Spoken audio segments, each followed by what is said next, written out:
So it was. We are live now. FYI. I love how. Are we live now? Yes. Yeah. I love how sometimes in like our YouTube comments, right? We'll get like a weird. Oh man. Like a weird commentary, right? So it's like the awkward as also the way you are talking is quite unnatural. Yes. Stop, right? And then you reply, which was the awkward part, Rory. Yeah. But then proceeds this like interesting comment plus like a supportive comment at the end of it. Okay. So it Nice. sounds like a private conversation between two friends that shouldn't be in a podcast. Your mate seems to take it well, but can tell he's not that comfortable with your comment. And your tone, rhythm of speech is jarring, large gaps between sections of the same sentence, with a normal emphasis on words throughout the sentence. Just how I felt, constructive criticism, and I understand you others may or may not agree. Anyway, good audio quality. Keep it up. Ah, that's kind Which is quite nice, Well, but it's interesting when that's you typically see what happens. It Yeah. like it begins at that point, and then it's all of a sudden it's like, oh no, yeah, no, good. Well, When almost it's like when people realize there's like the humans behind, Yeah. and like, oh shit, I probably shouldn't be an asshole. Yeah, pretty much. That's what I've been noticing as well. And I'm wondering if that's because so many people don't reply to YouTube comments, you know, i.e. the creator and whatnot, that people do things which are a bit more abrasive just to try and get a response of some sort. Maybe. Because, I mean, look, guilty right here, and I'll talk about it. Did I have it in my notes? I might do. Where I was going through, so on YouTube, right, we have it set up so basically we get a notification for the book reviews, or at least I do on my phone every time there's a new comment. Even with that, and then there's also on the actual kind of screen itself, there's kind of like 3 layers of trying to see comments.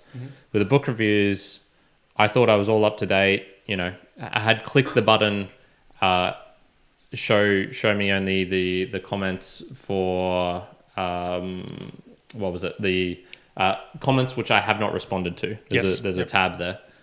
Go through all of that. I thought I'd gotten everything. Awesome. Did this on the Mere Mortals one as well. Clicked, instead of that, I clicked all comments and went through.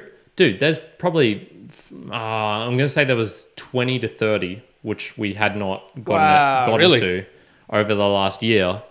And some of them were not spam, not abrasive at all. They were just people, maybe they were disagreeing or agreeing. It didn't really matter. But they were just stuff I had never seen. I was like, what the shit? YouTube, why aren't you showing me this on the not responded tab? On the have not responded to tab. I wonder why it doesn't get picked up. Ticked them or anything. So I went through all of them and this morning and was just like, shit, I want to try and get to all of these. So yeah, there's plenty of, if we do miss a comment, apologies. It's not through not caring. It's sometimes it's just straight up technological, i.e. YouTube not showing me, not giving us all the details. Yeah. There's only so much I can do sometimes, other than, you know, clicking on every single video we've ever posted and being like, have we missed a comment? Yeah, and doing that constantly. Because some of them are fun. But I remember even doing this like a year ago as well. I remember a year ago, I'd go into the tab and I'd be like, oh, hey, we haven't replied to this. And you'd be like, what? Yeah. Like, I don't see that at all. Yeah, it's annoying because I do want to get to all of them. But, I mean, that's, you know, I'll do it every, I don't know, 3 months or something, have a look. Well, now more and more I enjoy given the fact that, you know, we are mere mortals. I just go down onto that basis now. You know, people are like, oh, you know, your speech, we're mere mortals. Don't worry about it. The audio quality's not good. Mere mortals. Your speech wasn't even that bad. You were just saying it in a different way, for sure, than your normal speech. But it's because you're emphasizing something. So, yeah. But I do appreciate that Rory was nicer in the second one. That was nice of him. Cool. But then he said he did agree that you're a shit cunt. So. Yeah, it's funny. It's funny how everyone's now realizing how rude you are to me. It's not just it's. I think the mere mortals will find out. I'm just not.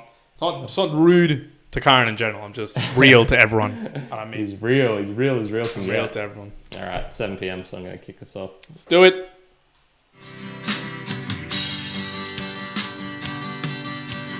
We still can be mortals. Yes, indeed, we are mere mortals. Welcome everyone to another episode of Mere Mortals Musings. This is a session where we pick a topic and we dive deeper into it. You have Kyron here. You have Juan on the other side. And we are going to be talking about stylistic and artistic choices. This is a theme that I came up with, even though you're featured very prominently on the thumbnail. And the reason for this was we were kind of highlighting this in the last Musings, or at least I was, where there was just some things which I thought were kind of hinted at over the last couple of months and what's coming up in the next couple of months. And there's just a whole bunch of little mini things I wanted to tick off and be like, this is why I'm doing this. This is this reasoning. So, gotcha. You know, if we behave in this way, this is why, sort of deal. So I think like a good place to start off is I think we're pretty well, we're beyond established of the product, I guess, as in how we make it, what our purpose is, why we're doing this sort of thing, and kind of the principles behind it. If you want to go check out some of those principles episodes, just type in principles into the search bar that we have on our website, meremortalspodcast.com. So now I think it's not the trying out of the various things so more. It's just refining presentations and trimmings more than anything else. Okay. is what I was sort of wanting to get into here. Sure. So i.e. the stylistic, artistic choices perhaps. So did you have anything you wanted to start off with, or should I go into the first one? Kick it off. I've got no notes, but notes? I have lots of ideas in my mind, right. But I'll be guided by that. So one thing I did the other day, as in yesterday evening, was I had the podcasting meetup group again. Oh, yeah, I was going to ask you about this. So once again, this has kind of been in my goals to just try and form a community, see what it's like. Is it something I enjoy? It's not particularly something I enjoy. Newsflash. The forming of getting people together, of setting up things, of making sure that everyone knows. You highlighted this in that recent clip we were just talking about before we started, of, you know, you kind of suck at communication, Kyron, in the textual world. And this is correct. I do not put in a super emphasis on like coddling people's hands. If I say something is on Friday, it's going to be on Friday. And if it changes, I'll let you know. But don't be like looking for updates every fucking 5 hours. I'm not going to provide that. Which predominantly people across the world may be inclined to want or feel like that's just the conversation. That's just not the way you approach it. No. Yep. So with this podcast meetup I went to, once again, I thought it was pretty clear where I typed in casual meetup, have some drinks with friends, talk about podcasting. James Cridland might be there. We can maybe have a little theme related to trademarks if anyone's interested. Because if I can remember last time, there was an individual who came who was a little bit upset. Yes, because he traveled a long way. Correct. And, so it sounded like you made it quite clear. That same individual came again, and he traveled a long way for it. Right. And it was just me and him at the start, and he was kind of grilling me on this, and I was like, dude, I'm not looking to create this group into anything big. I literally was just testing the waters. So apologies if you've gotten the wrong impression, but that's not what I was trying to do. So I'm gonna not even do that anymore because I don't want to give that wrong impression anymore. Sure. Anyway, what I was one of the things. So James Cridland came along, and James, for those who don't know, has Pod News, a very like dedicated newsletter about podcasting, and I use it quite a lot to know about what's going on in the industry. It's how I found out about podcasting 2.0. So he's got some good juicy info, and I like to stay abroad. I wanted to ask him about trademarks. So this is kind of getting into the stylistic or an artistic choice, perhaps behind the scenes of the mere mortals.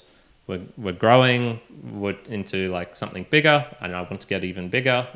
Not for the growth for growth's sake, but for an ultimate end. He's going for growth, folks. And I heard James talking about this, and I went, "Oh, this is something we haven't looked at all. Trademarking of a brand of a property. Do you need to do it? Are we like leaving ourselves open to getting fucked over?" And this was the main reason I was asking. Short answer is yes. Kind of. Short answer is yes if we care about it. Kind of. Kind of. So what I got from this, it wasn't related to the brand on our, brand safety on our portion, I guess. So for example, if you go to the podcast index, every now and then I type in mere mortals to find our show in there. And I've noticed in the last month, there's probably been another 4 or 5 shows with mere mortals in the titles. Adventuring for mere mortals. This one's about hiking. No more mere mortals. This is one was like related to God and things like that. One called mere mortals. And there was another 1 or 2 with kind of variations of that. If they want to use the name, that's fine. I don't care. If people want to clip our stuff, that's fine. Yep. I don't care. In fact, I encourage it. If you want to like make it ridiculous and make us look like idiots in the clipping and stuff, I want people to do that. This is the whole kind of point of podcasting for me.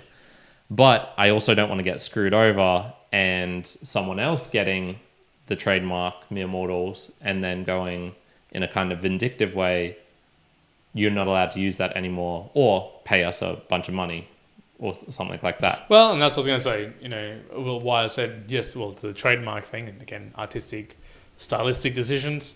There isn't anything technically stopping someone out there right now from taking our logo, reusing it for their own brand flavor, and then going back and being like, hey, you guys owe me money now because I've got this and I've trademarked it. Yes, you could probably fight it in courts, but it's like, they do have a trademark on it, and we don't. So you could take the initial steps. What my chat from James revealed was, one, you pretty much want to do this in the US. So he's only got a US and a Canadian trademark for Pod News. And this is, his livelihood. This is something he cares about.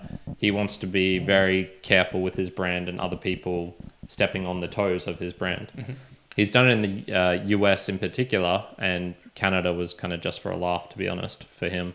That's where all the directories are. So the Spotify directory, the podcast index, the what else would be the other big ones? The Apple directory. They are in the US, and so when people put a Pod News thing on there, he can say to Apple, Spotify, podcast index, you are in breach of trademark, blah, blah, blah. You need to take that down, and they will. So there's actually a whole lot of things which we can't do. So, for example, he wanted to get one in Europe. Europe is stupidly hard because you have to do it for every single country. If you wanted to do it in Australia, sure, we can do it for Australia, but it's not going to carry weight overseas in the US and things like that. So that was one of the things. If we do it, it would have to be kind of everywhere if you really wanted to make yourself secure. The other one was, it was related to specificity. So you could say, yes, I'm going to trademark mere mortals, but you can't trademark something like Hoover, for example. I'm hoovering up something. There was a brand called Hoover. When that word became in the English lexicon, you can't trademark it anymore because everyone's using it. It's kind of a general use case. So if someone was to trademark it and try and use it against us, they would have to be kind of proving that they are in the niche of podcasting mere mortals about philosophy and cryptocurrencies. And even if they did, all we would have to do is actually, funnily enough, hearkening back to your original name suggestions, mere mortals podcast or mere mortals with Juan and Kyron. That's all we'd have to do, and we'd be safe and fine. So long story short, stylistically, we're not going to be doing a trademark because it cost about $1,000 to get that. Yeah, they're expensive. Very expensive. Yeah, it would only be for protection of ourselves, not for going after other people would be the reason for it. And I think we're reasonably well protected from what the impression I got from James. But, and once again, it's also depends on the size and the breadth of our reach, At the moment, sure, it is increasing and it's getting larger, but until it gets to a certain point that it is, hey, there's considerable reasons as to why we should be protected now. We're talking legally for a whole bunch of reasons. Right, it makes sense. Go and actually interact with it and change the mindset about it. But for the foreseeable future, I don't see us putting any sort of trademark, copyright, registration on many things, to be honest. So, yeah, correct. Sorry, we just had someone in the chat actually asking about merch that you are wearing at the moment. Oh yes, I will highlight that in the value for value section coming up. So there was kind of the trademark aspect. That one I can kind of tick off. I've labeled this section progressive but pedantic. So progressive but pedantic. So this is kind of what I was thinking.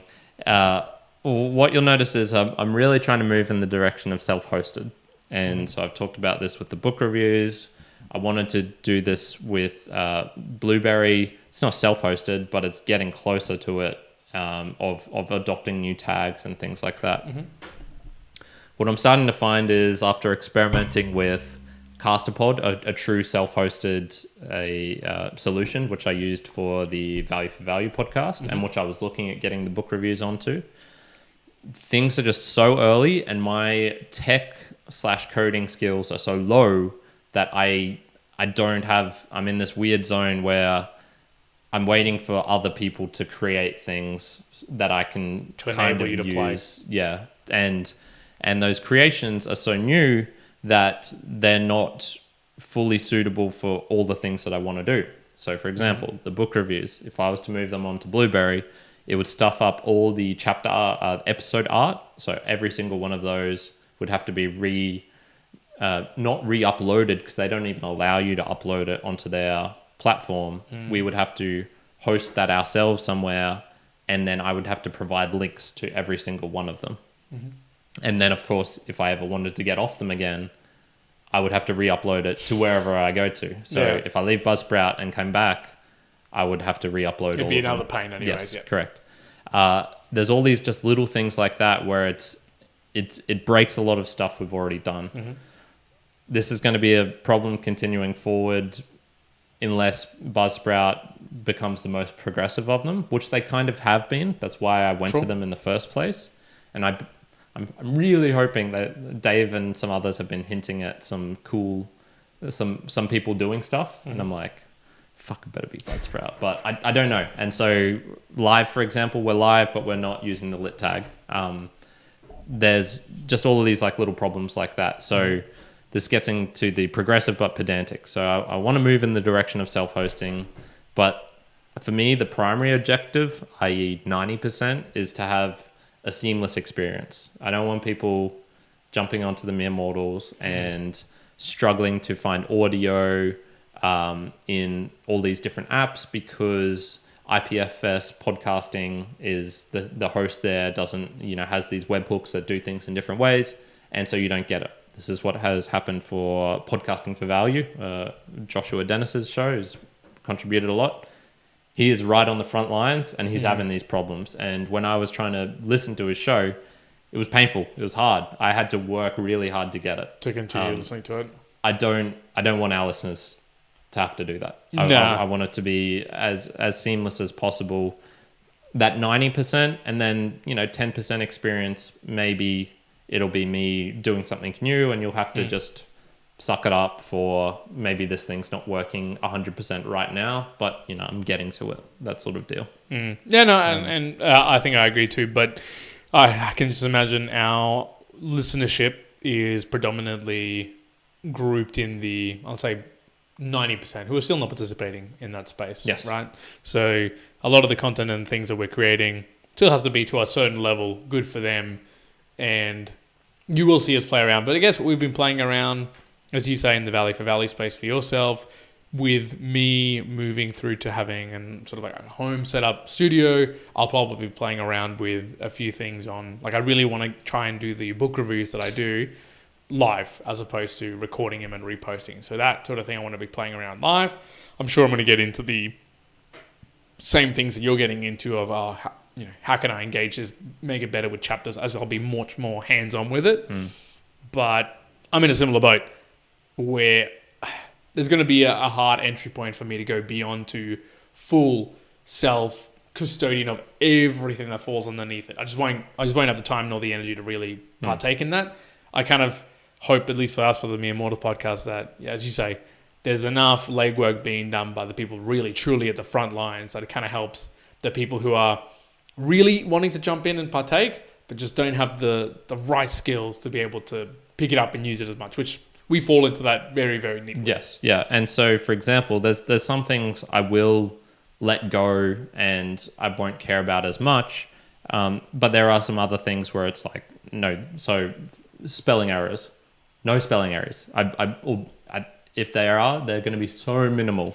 And this is related to descriptions, of comments even that I leave, of text on the actual files themselves, on the thumbnails and things like that. No fucking spelling errors. I hate that shit. That's where I'm going to be pedantic, but some other things I might let go because it's not as important to me and doesn't fall into my wheelhouse, for example. Another one, I was talking about self-hosting. Having a node, self-hosting a node. Geez, how long I've been talking about that? At least a year now. And it was on my monthly goals for ages. I took it off because I went, this is too far beyond me. Yep. Got some motivation again. Looked at it. Has it come back? Went further along the progress, i.e. I know the 4 ingredients that I need now, i.e. The Raspberry Pi, a cooling fan, I've already got like the terabyte hard drive for the blockchain upload and things like that, and like the micro USB card and things like that. There was just a couple of like little mini things that were needed, a case and whatnot. I went to recently. I was online looking through all of this, particularly in December. Sold out everywhere. Can't find it. 4 gig, nah, not a chance. 8 gig, nah, not a chance.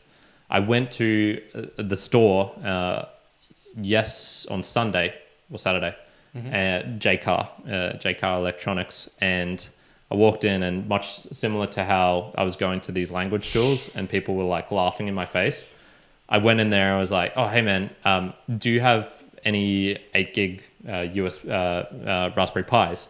And that dude fucking laughed in my face. He's like, looked online, in the last like 5 months, they'd received 2. Not 2 boxes, not 2 cases. They'd received 2 8 gig ones, and they went immediately. Yeah. The 4 gig ones, there's maybe 400 of them or 900 of them coming in at some point. But then it's like, if I get the 4 gig, there's a very good chance it's going to fuck up. Like people recommend getting the 8 gig one for using the blockchain, for using, creating a lightning node and whatnot. So when you say 8 gigs, you mean the RAM? That's correct. Okay. Why not higher? Why not go 16, 32? 8 seems to be what you need for. Surely you could just go higher. I have not seen Raspberry Pis higher than that as well. Okay. 8 gig seems to be the max. The max. Yes. But in any case, there's a shortage everywhere. It's not the. Finally, the relevancy of the world hits current to the local space. Yeah, fucking hell. Only like 3 years after COVID happened. So yeah, there's that kind of progressive. I want to do all of these things, but it's also, I want this. If the self-hosting, like if having my node up and running, if that's cutting in and out more than Satoshi Stream does, I'm gonna have to ditch it because I want people to have that experience where they boost in and it comes through 99% of the time. Yeah, for sure. Yeah, it's got to be, it's not. The value, while it is in part in being self-sovereign and being able to have your own node, kind of goes out the window if all of a sudden it's not working. If it's not working, it's like shitty quality if you're not getting the information. It's like, well, yes, you've got one angle of it, but it's not one or the other. Like you kind of have to have it across, and probably there's more aspects of it that have got to be good enough, or it just doesn't work at all. Yeah, it would be like someone leaving their restrictive bank, which isn't allowing them to send payments to Iran or to do these certain things or refinance in this certain way, to create their own shithouse back of the wagon bank, which they've like money laundering money to themselves, and it's just like an absolute shit show. Everything's written on the back of post-it notes and stuff. But that's kind of the equivalent. It's like, okay, no, if I'm going to be creating my own self-sovereign bank, it's got to have some functionality of it's got to be usable. It's got to be a better experience than the actual banks. It's got to participate with the rest of the world. No, I absolutely agree. Okay, so let's get into the Boostagram Lounge, and I'm going to answer Nathaniel Simpson was asking, is there somewhere I can buy some Mere Mortals merch, i.e. what Juan has on his very body as he was now. He was also saying he was interested to see what was coming up. So Nathaniel, the thing that we do on this podcast is called the Value for Value. We just ask that you contribute back whatever you want, the amount that you want in whichever way that you want to do that. So this could be telling a friend, This could be providing some talent, some helping us out in some ways. And then in particular, what you are asking for is the merch aspect. And this is what we do for us. So we have a method where basically we ask for support in a monetary form via podcasting 2.0 and the Lightning Network using Bitcoin. So a whole mouthful there. If that's a lot, I'll break it down for you. There's ways where you can use Bitcoin to support us in a fashion which we really encourage, which we see a lot of value in, i.e. you're in the actual podcasting app yourself and you are sending us money within the actual app. And we like this for so many various reasons. The feedback is much higher quality. It's a way of you doing it kind of passively without having to go onto PayPal or Patreon where they are just worse experiences. It's not about them cutting out percentages. Patreon, 15% or something like that. PayPal can also be up that, double digits percent. That's not the thing that even bothers me. It's the experience of using those platforms is awful. I did it recently with Andreas Antonopoulos. Hated it. Didn't like it. I they got to see it. It wasn't that great. I agree. Yes. So if you want to get a shirt like Juan has here, I've got a box full of them just over there. We will send it to you free of charge wherever you are in the world. All we ask is that you send in a Boostagram or supported us to the tune of 100,000 Satoshis. At current prices, that is probably about $30, maybe even less. Australian, probably about $20 USD. Yeah. In the easiest way, if you don't know any of this, to do that would be to use the Fountain wallet. To use the Fountain podcasting app. You download that. If you go to the wallet section, it'll show you how you can use a credit card to get a portion of Bitcoin, and then from there, you just have to go onto our page, I guess, within the actual app itself, hit the boost button. If you hit 100,000, it will come through to us, and then we will get some details from you about how to send in a shirt of whichever size you are. So that is how we do it. Very well explained. And you will get on our leaderboard. You will see your name up on our website, meremortalspodcast.com/support.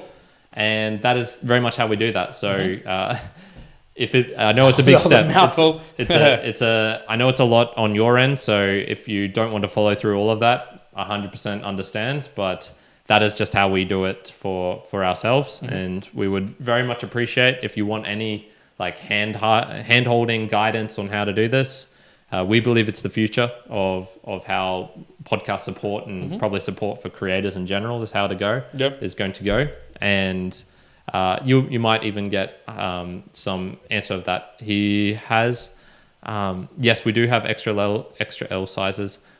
I feel like I know him as well, as in he might be a podcaster himself. So this might be something he's intrigued into. If not, we'll sort it out afterwards. He just said he'll follow up after the podcast. Cool. So thank you, Nathaniel. Very, very cool on your part. And Juan will now demonstrate the other portion of this is why you would want to do it this way. Absolutely. Okay, so getting to the proper Boostagram Lounge. Thank you very much there, Karen, for addressing how you can get shirts. But yes, Boostagram Lounge is basically us just sharing the Boostagrams that have come through for the last week, specifically for the Mere Mortals podcast. As usual, we've got Dave Jones, the weekly boost for the Mere Mortal Nation. 12,112 sats in using Cron. Dave, the big man Dave. Now, I know you have connected with him in terms of potentially having him back on. Yes, so we're looking at maybe May. Let's say May. Ooh, US taxation dollars, babes. Very good. Thank you. Once again, Dave, always appreciate that weekly boost inside of the Mere Mortal Nation. We got McIntosh. Bitcoin is digital money, secure, sound, etc. The rest are just experiments, shenanigans, grifts, rug pulls, and such. I spent 10 years figuring that out. Hopefully it won't take you so long. However, we can agree to disagree. Pretty sure the Bitcoin people who talk endlessly are at every Bitcoin meetup. Go podcasting. 2,100 sats send using Fountain. So that is 100% related to me having Hosky on. So two things with that. One is I don't ever see myself in the maxi camp. One of the things I love about Andreas was he highlighted this recently was Bitcoin is a tool. It's a tool for getting stuff done. For i.e., in his case, he has from the very start been interested in making the world a better place and helping to finance people who have no access to finance, i.e. banks, in Argentina, in Nigeria, in South Africa, even in the US, even here in Australia, there are people without access to banks. Of having a monetary system which is not exclusive and arbitrary in some ways, which the fiat one is. I very much see all of these others as tools. If I want to have fun, I got to say, Bitcoin is not the funnest one to be in. Absolutely. There's a lot of serious talk going on. When I go to these Bitcoin meetups... Even Bitcoin ordinals, it's not fun to get into, Yeah. You want to... I actually had someone send me through I've got a punk. And it was a Bitcoin Cash V3 or something like that. But anyways, to obtain a lot of these Bitcoin ordinals, it's not fun. It's it actually takes effort. So, it is a tool. It's not the funnest. Yes, and once again, if you want to know why Bitcoin ordinals won't succeed, or why they are just why they won't succeed on the Bitcoin blockchain, check out Andreas Antonopoulos. He's just so fucking smart, man. He's been there. He's seen it all. He knows all the things. Comes up with this a couple of minutes of explanation. I'm like, okay, all right, it's done. You sold me. He's got it. So there's that aspect. The other one was I just want to highlight for McIntosh. He has changed his show name, so it's no more Generational Wealth with Cryptocurrency. He has thankfully changed it to the much shorter Generation Bitcoin, which is also related to why he's only going to talk about Bitcoin. Bitcoin now. He's a bit of a shitcoiner. I know he's still got some bags of ADA and Ethereum. Still get other things. Filthy. Can't give me too much shit, my friend. Can't give me too much shit. But yes, it's a good name change. It was one I suggested. You actually did suggest. Yeah. I don't know if he already had this in mind. Maybe he did. Maybe he didn't. He didn't explicitly Glad you say. did. Glad you did. It's better to have a shorter, much catchier name. Generation Bitcoin is much, much better. Yes. And I listen to that show all the time. It's one of my regulars now. So there you go. Thank you very much. Just a recommendation on my part. For McIntosh. Thank you very much, McIntosh. We've got a double whammy here coming through from Floydian Slips. First one, my biggest weakness with investing trading is getting the hell out. 2000 sats and using Fountain. Now, I absolutely agree here. I very luckily, just as of late, there was a particular share that I got myself the hell out of. And it was less about thinking that it had reached a top, more at the time, I just thought, hey, general macroeconomics, things probably not looking as well. I might just move out and go into a more liquid position. And holy hell, I'm glad I did, because I'm pretty sure it's down 82% since from the peak of where it was that I was selling it at. So I was like, damn. So yes, my biggest weakness is definitely in the investing and trading world is getting out, as my NFC bags go to show as well. But that's the weakness of mere mortals as well, right? Of wanting to, the hopium that we are bringing in terms of I can go back or it can get better, rather than being realistic with... Sometimes you have to take a loss. Right.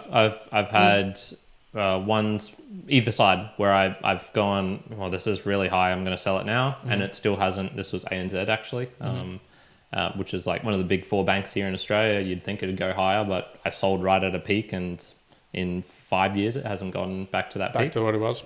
And then I've had other ones as well where I've held on too long, and it's Maya looking at you, just going down to shit. So look, I think the general strategy of buying and holding is still probably the best one for most people, but sometimes you gotta know when you get out. Sometimes Absolutely. You do have to cut some things for sure. And the second part of his, which is 500 sats and using Fountain, I will finish that thought. Getting the hell out in time. I've researched and gotten lucky, mostly pot stocks in Canada, but always hold too long. Take profits is wise advice for day swing trading. Love you guys. Isn't it about winter down there? We would like the summer back up here. Thank you, mate. It's still bloody hot. I love it, man. It's 30. It was 33 or 34 degrees today. I think it's still 33 degrees tomorrow. It's hot. That's Celsius for a while. Celsius, which is 87, I think, Fahrenheit, something like that. I don't know. 80s to almost 90. It's going to be summer here still it's technically going to go beyond summer, but I think it's just going to be warm. So hopefully it gets up there, a little bit of sun in Canada. So that's Joshua Dennis, host of Podcasting for Value, which I talked about before. He's on the front lines. On the cusp. Well, there you go. I salute you. Good, sir. We've got another one coming through, Podcasting for Value, and from Podverse.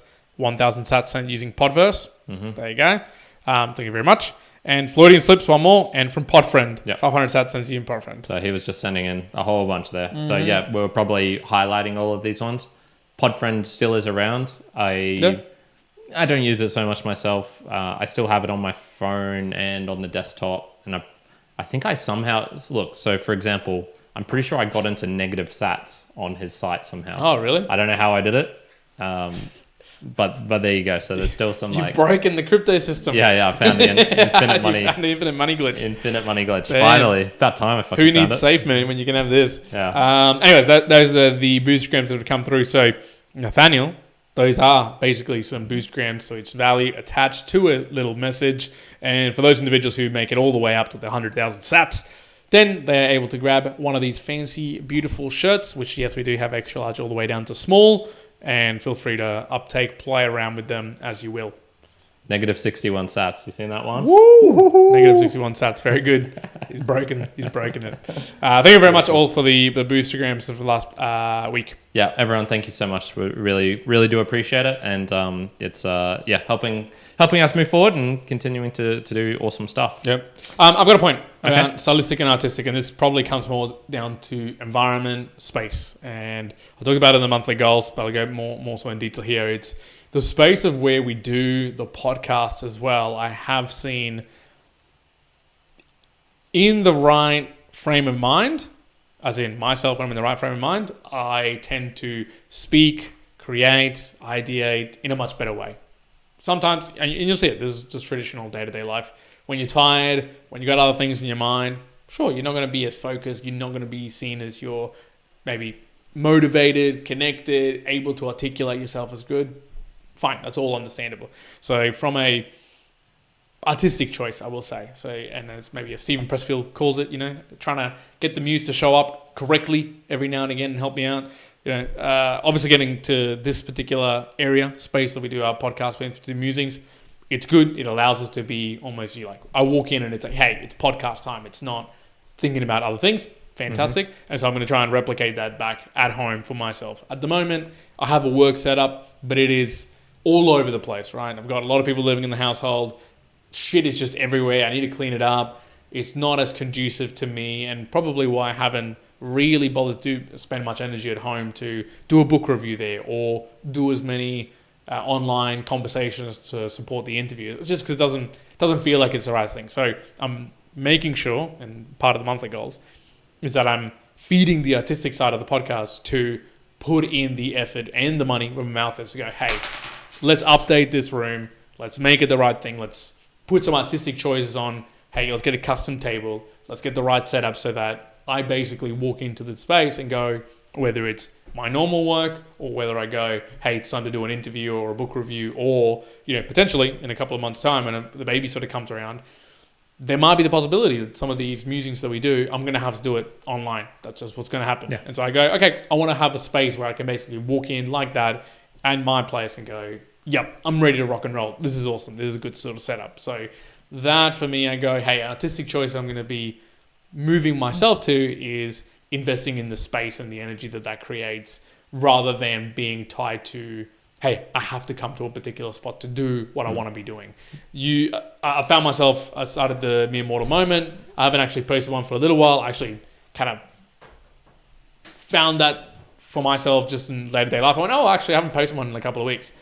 I had some ideas rummaging around there, but again, in that aspect, I got myself off the normal path of creating them and posting them. And I went, hey, having this sort of space to be able to generate some of them whenever I want to, at a sort of a whim, is important. It's really, really important. So, beyond this, is obviously spreads out to many other things, but at least I know from the podcast perspective, artistically, I go, there's certain levels that even, as a general viewer, you might go on, sure, his background looks nice, or this looks nice, or he's got a bookcase, and that's kind of cool.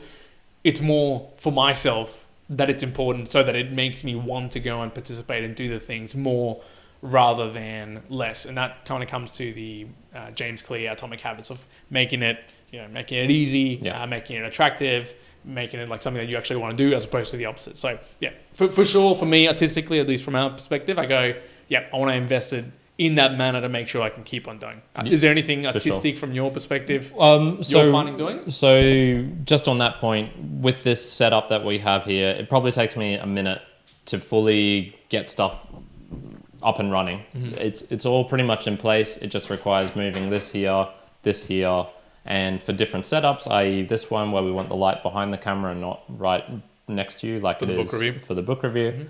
You know, it doesn't take too much time. This one stays here the same. So that is super important, yes. And little things in my portion, I'm still willing to try doing all the book reviews live, just like you said. I'd be willing to try that. I would be willing to alter the camera positions around. We actually had a good recommendation from our last meanderings from a filmographer, Michael, yes, correct, who chatted with us after the podcast, and he was like, you know, if you direct your the camera angles so you get more of the over the shoulder shot, it will work better in this way. With the way that I produce the videos, I'm unsure, but look, I'm willing to test it out. It reminds me of, like, you know, when they do the 60-minute video interview, and it's like that depth perspective. That's kind of what idea it gave me. With our cameras, I'm not sure, one, that it'll work that way, and two, with the way that I put images in with the microphone stands and whatnot, where we actually record, I'm just unsure as to if it'll work like that. And, you know, the bench one, for example, we don't do that because we don't, you know, the cameras would have to be like so far out on the site. It's doable. We'll maybe try it out, but if I already look at it and I go, no, I don't want to do it that way, I'm just going to cancel it. There was a point here from Bickavikadabita, who's in the chat, and he was asking, improving your podcast, do you ever listen to your entire podcast after each episode? For the meanderings, yes, and not at double speed. I listen to that at normal speed for the most part. Some parts I can kind of skip through a little bit quicker, but for that, I probably get 75% of it at normal speed. So I do organize, highlight that one because I am doing cutting and whatnot through that. For these ones here, less so. I still will every now and then listen to a full episode. I'll just chuck it on, listen in, see whether the points we were making made sense, make sure the chapter markers are coming through the way I expect them to. Is the reverb too much? Should I be doing this thing differently and whatnot? So, book reviews for sure. I mean, I listen to every single book review there is, whether it's my own or yours. So whether that's me editing it or re-listening to a particular point or to get the actual cuts from it, and for yours, obviously just listen to them as well and probably catch a lot of the clips behind it as well. So Bifka Bidaba might actually be a filmographer, because he says, frame to head and shoulders, you speak with your mouth and you speak with your expressions. Current framing makes connection less likely. And he says auntie. I'm not sure what that means.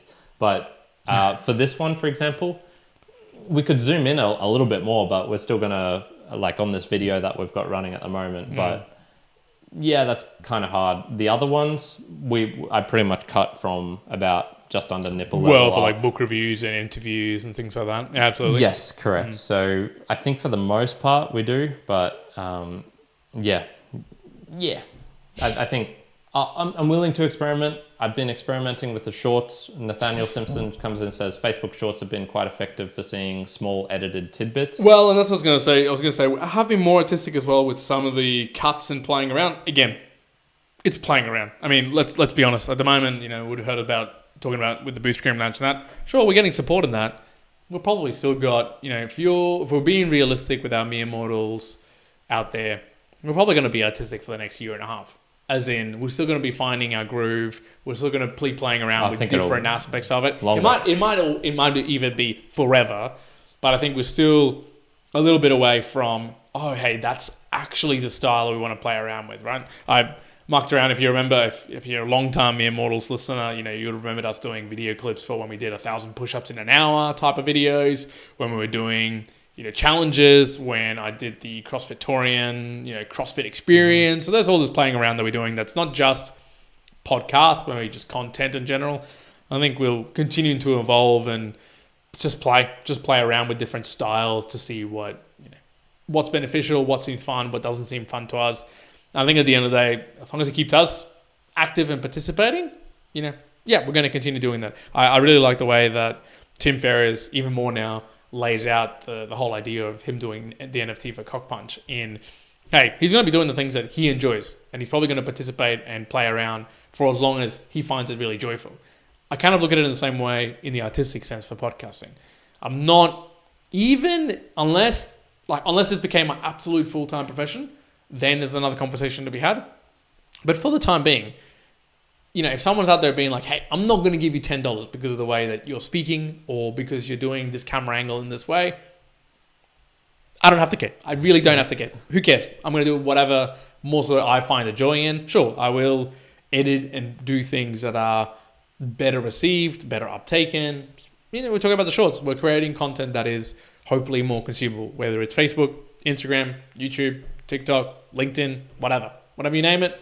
Sure, we'll play around in that space because, the uptake of video content or content in general in the world, yes, it's becoming shorter, same with attention span. So we want to be playing around that spot, but we'll probably find ourselves playing with, the photo here, the link here, the angle here. Maybe we want to do the other angle. Maybe we want to do it with less light, more light, black and white, whatever. And I think the artistic flair within me is like, hey, as long as I'm open to playing around with it at all, I'm going to keep on doing it. So I'm sure you'll see from me lots of playing around, and this will for sure translate to when I'm doing it at home. I'm sure I'll be playing around with it ton load. So be prepared to have not the same thing over and over again. Yeah. Once again, this is all couched within the main product is we do long unedited episodes. That is the kind of one take sort of deals. Mm-hmm. I have no interest in creating and crafting a story for someone which will make them feel this certain way and adding extra music and sound effects and things like that on top.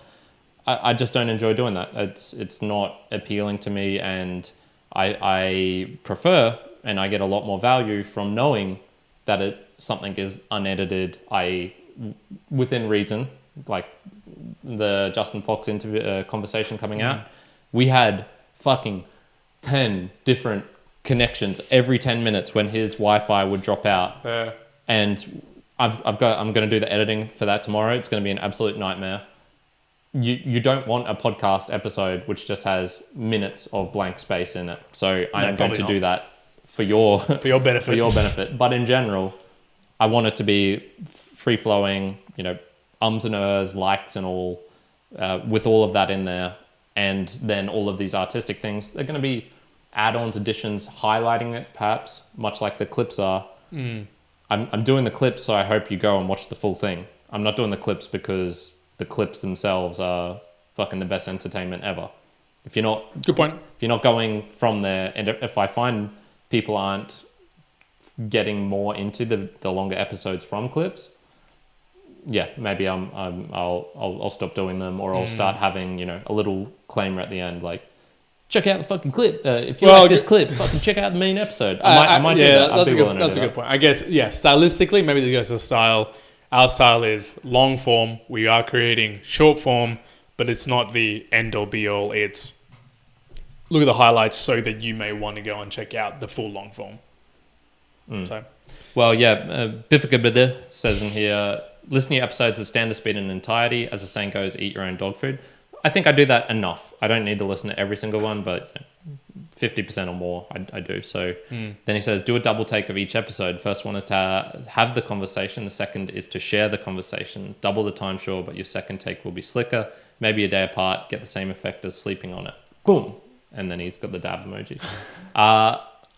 No, I don't want to. I'm not going to cut out the ums and ers. I'm not going to cut out the conversations to find that one moment of gem, because I feel like I'm kind of doing that with the clips. If you want that, just go on to I've got a playlist called mini clips or mere mortal episode clips or mere mortal conversation clips on the YouTube. If you want to do that, I mean, that's essentially the same thing, except it's now just. And it is. I mean, there is a difference between. Let me give you an example. If you're putting a presentation together for a company that you're running, and hey, you want it to be, we want to get the right message across, and you need to hit these 3 key points, and maybe you have to lay off a couple of people. Sure, practice it. Run it by a couple of people, right? You want to make sure it gets right. You want to have the information be shared across so that what you take away, everyone's understanding very clearly. You don't want to have any miscommunications around that. I get it. It's kind of a difference. For us, again, I'm going to reiterate, there's a reason we call the Mere Mortals podcast, right? A lot of the things we get talked about with our podcast, especially with people who come up to us and have a conversation to us, hey, I like you guys because you talk pretty open and honestly, and you're just regular old people just having a chat, talking about different topics. I don't think we'd come across that if we prepared earlier with like a really well rehearsed, and then we brought it into it. No, we take notes. We have, and this goes to our style. We take notes to an extent.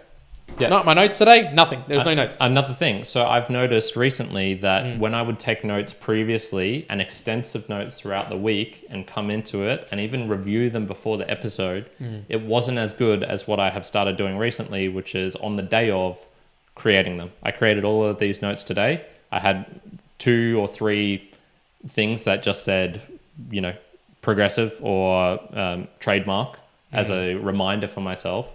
But I've found, and with book reviews the same, if I do the notes and I prepare more extensively beforehand, I think it comes out worse. Is my I agree too. And I mean, this goes to our style of podcasting, and I think you'll see it continue. Now, I saw this from acting classes. I saw this from previous things I've been doing with book reviews, the way we used to prepare the notes for the podcast. You will see this continue in the trend that I will probably do with the book reviews continuing on and other conversations or whatever else I decide to do. It's, hey, my strong point and style is to go off the cuff, not too many notes, have some sort of guiding principles. Then I'll cut it, slice it whichever way, and take the good stuff away from it and present it. But overall, the entire package, that's what you're delivering. That's the bit that I'm providing you. It's not I remember us doing some podcasts when we were doing the A, B, Z, D, E, F, G, and picking a topic. You remember that? Correct. And I remember with those, we'd get into some like real detailed things we wanted to talk about. Some went really well. Some, if you want to go back and look at it, it was stilted, right? You want to talk about that guy, Rory, who was saying, that seemed a bit informal or not the right way. Man, some of those ones we were talking about here's a line item that I found. What do you think, right? So that's force. And those sort of podcasts, okay, shit, you probably want to be really prepared. But that's not the aim, for sure, of the Mere Mortals podcast and overall of the content that we create. It isn't that. Our style is slightly off the cuff with 2 people, generally talking to each other or with other humans or doing a book review, and we're trying to synthesize or philosophize on information for your benefit, right? From the perspective of just 2 mere mortals. Yeah. Guiding principles for me is this: I want it available anywhere, anytime, any place, anyhow, for anyone. And the product itself is, kind of this journey, this investigation of living, of philosophizing, of, doing things in a structured manner, but also having fun about it. Bitcoin is the fucking shit. Bitcoin is going to change the world. I also like to have fun with Hosky and fuck around. Like it's okay to have both of those things. Yes. Here's another one related to actually new stuff, new tech. AI assisted, but retain originality. So I think one of the things I won't tolerate is shoddy quality for things I do well. And I highlighted this a bit before: spelling and grammar and the actual enunciation of words and of language and things like that. So no, you're not going to see on my part me using AI to create the descriptions. You're not going to see me using it to create a voiceover, which I can type things in and I can have a conversation with an AI or it to fix my voice or anything like that. No, what you will see it for is perhaps some drawings. I'm already doing this with the thumbnails. Perhaps some audio enhancements if the AI can enhance the audio in a way which doesn't completely distort it and makes it clearer, gets rid of some of the echo, that sort of things. Maybe even some of the what do you call it when it's got the little gaps in between? I've already forgotten it. Anyway, it can cut out the pauses between words, just like that, and it would leave it completely blank space, and it will be a complete cutoff. Just noise gate limiting. That's it. That sort of stuff, small pieces maybe, but for those big things that I was talking about, no. Caveat: for one stuff, i.e. things I don't touch at all, you can do whatever the fuck you want. Absolutely. If you want spelling mistakes, if you want AI, James Clear weird face thing going on, go nuts. I used to have problems with this actually with some of your ones. Yep. I used to be too pedantic. I'd get pissed off at you because it's like you didn't follow the formula that I'd written out of this. You would instead of like a full description, you'd write one sentence. It bugged me to shits. I eventually had to get over that and be like, Juan's going to do this.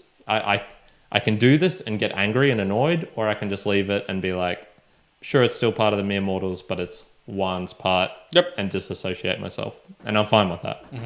So yeah, in AI assisted for sure. Yep. And you did some photoshopping of our logo, of our cover art, and I'll probably change that. We need to talk about that afterwards.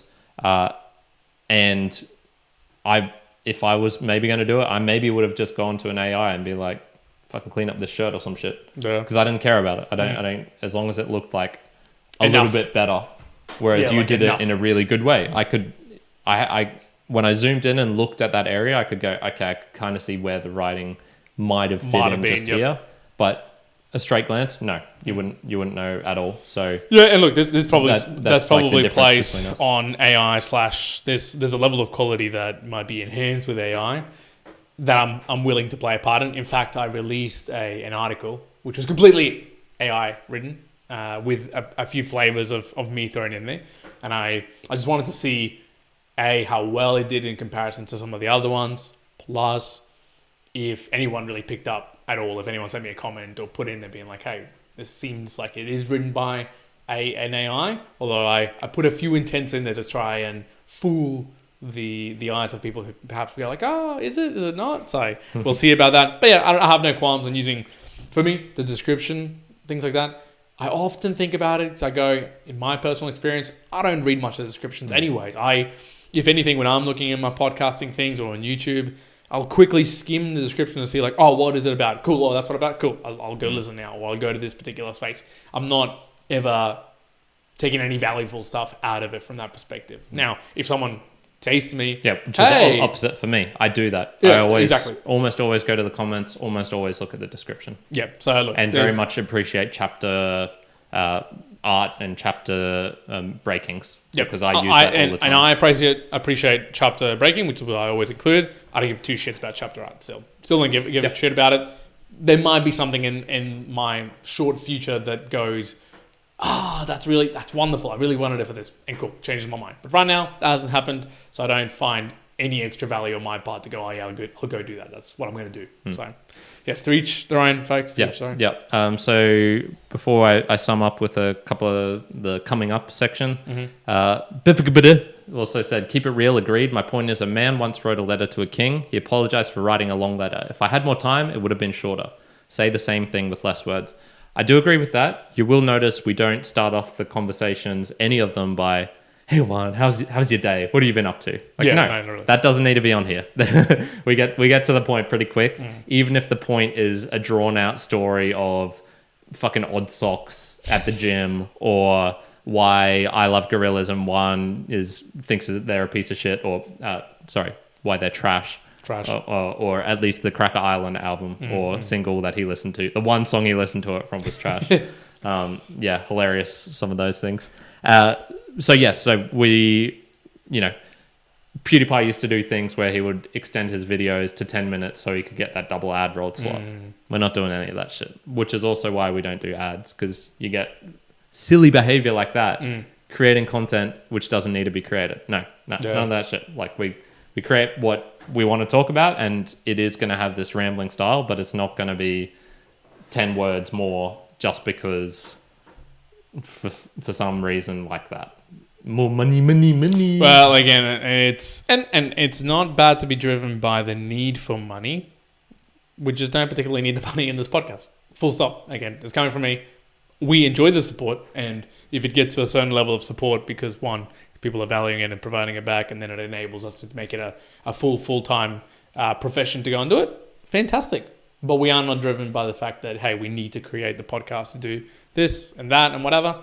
We can kind of make it whatever we want. And I strongly feel that by that nature, it then allows the artistic and stylistic choices that we make to make the podcast what it is, very much us, and there is no faking it. There is no hidden layer of what we're conversing about. If we want to chat about, X topic and feel in this particular way, it doesn't change in how we're speaking about it to real life or to other people in general. So what you are seeing is definitely what you get if you were to meet us in real life. Yeah, definitely.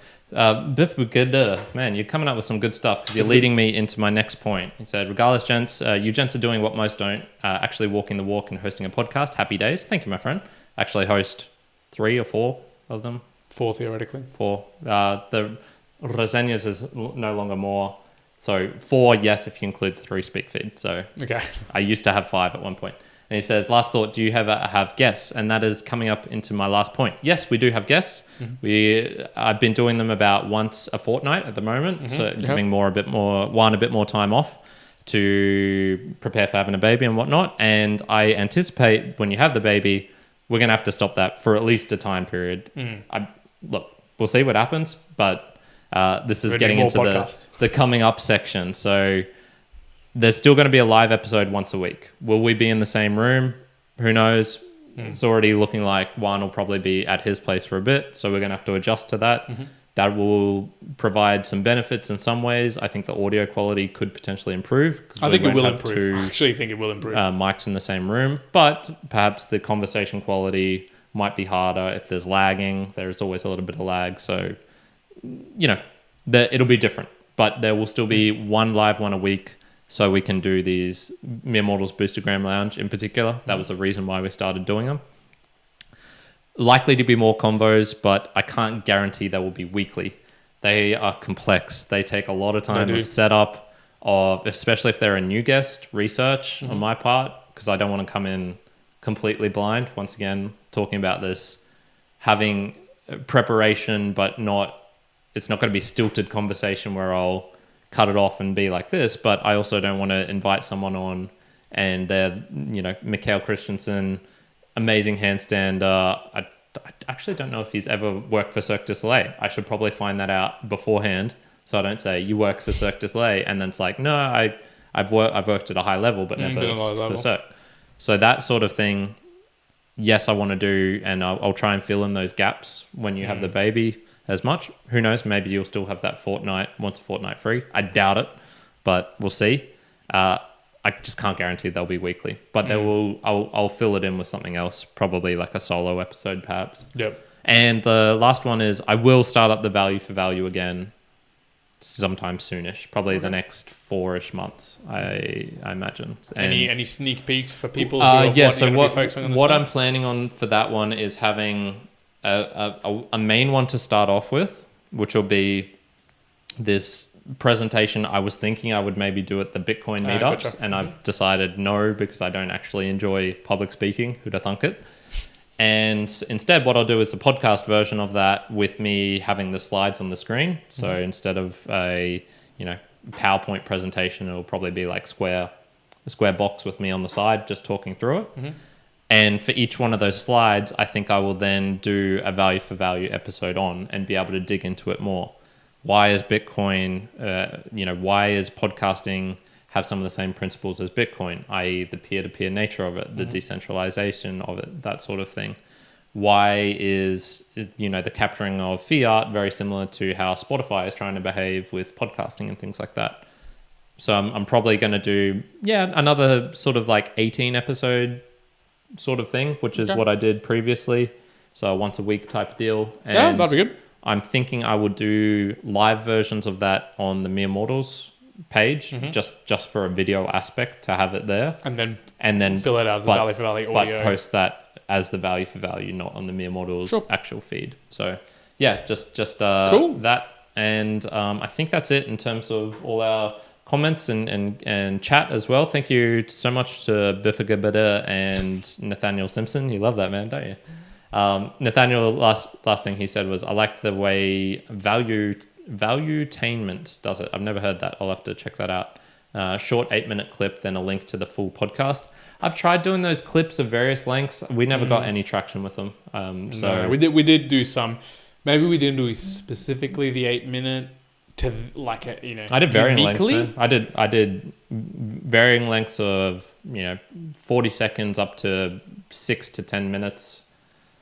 none of them clicked. None of them. It depends. It depends. I've heard people comment, Karen's interviews are too long. Yeah. Some people say, they're kind of the right length. I feel yours are too short. Exactly. I like really long ones. I prefer like 3-hour interviews. Yeah. It depends on the 3 person. hours is a lot. I'm not sure. I like listening to Joe, especially ones with Joe Rogan with a proper good host. I like host with a good guest. Or others with good guests. Man, I'd love listening to it for a long time. Awesome. Sure. Others maybe cut it back a little bit. So there's personal preference. There's the specific thing that's being discussed, whether it's a topic I enjoy. There's a lot to it. Yeah. The one time I was on Gypsy Tales podcast with Jace, which is sort of like imagine Joe Rogan but with motocross guests as the main thing. But he sometimes gets influencers and I'm an influencer, and other random people on. And I think that podcast went for 4 hours or close to 5 hours. I was fucked, man. I was so drained from that. I can't imagine doing that on a weekly basis, doing podcasts that long. I could do it for sure if it was really engaging, but man, you'd be wrecked in between.